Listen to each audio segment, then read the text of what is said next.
you know, now you look at John Andretti, if he loses that lead draft, he's going to be in trouble. And that's a tough thing when you get on the tail end of these long drafts.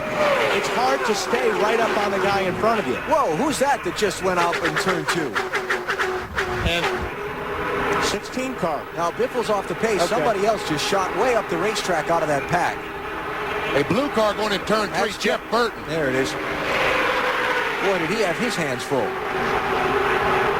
it back slow. Don't let it come apart. Matt, what happened to Burton? He just came on the radio, says he feels like I have cut or blown a tire. He says, I feel like I've cut or blown a tire. They're telling him just to back off, try to save it, and get that car to pit road. Remember, because if that rubber on that tire starts to break away and flap, it will do damage to the fenders. And remember, this is plate racing. Aerodynamics is everything. They feel like it could be the right rear. Now, as you can see, Now it's this is the right front. Right front tire. And you got to be careful trying to get back to this, because if it does start to shred, it will take your fender and your hood and your oil belt and everything with it. What a save he made. I mean, that car shot right up toward the wall in traffic. Right front, right side tires, right side tires. No damage at all. Now, that certainly helps Skinner and Jimmy Spencer and Dave Barkas. The Burton is here for service. They feel like it is that right front. You can see it is shredded, but the inner liner did its job and stayed up as Burton stalled it. As the pack goes by, Burton's down and away. So he's down a lap, and in the meantime, his teammate Greg Biffle is coasting inside of turn 4, apparently without power. So tough lap for the Roush team. Yes, it was. And Biffle, with no points to fall back on and not fast enough in speed, he was only 39th fastest. See no way he's going to make the 500. And now Mike Skinner has moved into the last transfer position. Which is 15th place because Kevin Harvick is still among the leaders. That lead pack starting to break up a little bit, too, when Jeff Burton had his problem right in the middle of it.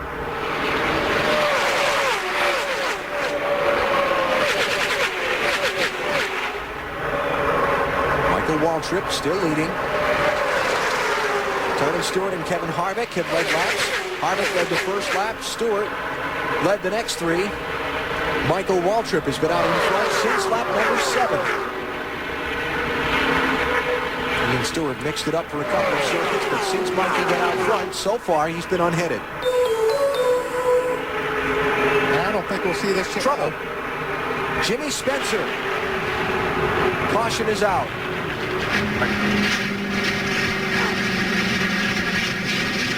And that's the end of the line for Jimmy today. I couldn't help it. 46th on time, 38th on points from last year. It is most unlikely that Jimmy Spencer will be in Sunday's Daytona 500. When you get a car that you've damaged once and you repair it, it's not uncommon for a piece of metal to get into a tire or something like that. And we saw that bodywork flopping on Spencer's car earlier when he was at speed. And you don't know what's really bent under there either. You try to come in, you're trying to make some, repairs without losing a lap. Something could have break, something could have, been bent on the first crash. Oh, it's not very uncommon. Yeah, we see the smoke as the right front tire starts going down. And there we see the contact. Matt? Benny, Jimmy Spencer came on the radio a few moments ago and says he felt like the tire was starting to go down. But remember, he's trying to race his way into the Great American Race and didn't want to come in and take a chance. He was hoping that maybe he might catch a caution, but unfortunately he was the caution. Tough break. On board, Jimmy Spencer.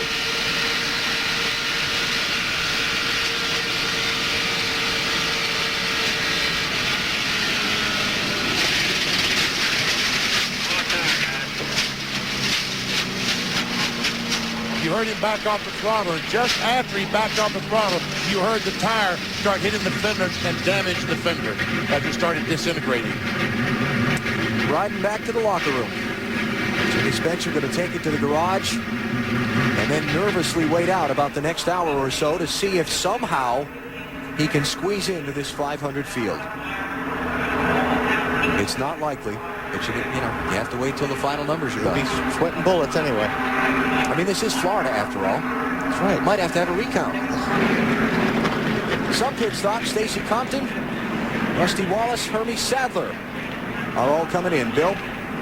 Well, Stacy Compton on pit road and A.J. Foyt's number 14 car. These are guys at the back of the field. They have something to gain. There was a lot of conversation. Jerry Nadeau, Kenny Wallace, Robbie Gordon. Do we pit? Do we stay out? Well, we know the guys behind us are going to pit. That line just kept getting longer. So it's 4 tires for Compton. He'll head out. We go to Matt.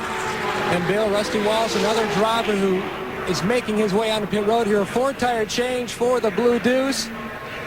The crew was going to take a look at the car because, remember, he was involved in that earlier altercation as the crew's going to beat on that back deck lid. Going to try to make some more patches and work on that spoiler a little bit just to try to make the handling on Rusty's mount just a little bit better. I'll tell you what, tires that make a big difference over, these guys that didn't pit are going to be probably back on the throttle a little bit if their cars are tight. These cars may not, so that was a smart move, especially on the 14s. 14 car can make up a lot of ground with new tires. Spend months and months working on a car to get it as aerodynamic as possible for Daytona, to the wind tunnel probably 5 or 6 times, and now they're working on it with sledgehammers. Michael Waltrip is the leader, 20 laps to go. Remember that 15th spot is the cutoff point for the automatic transfer into the Daytona 500. There it is. Compton got nothing to lose by coming in and taking on those tires. Drivers already in the garage. From this point on down, most of those will not be in the 500. Dave Blaney probably will be.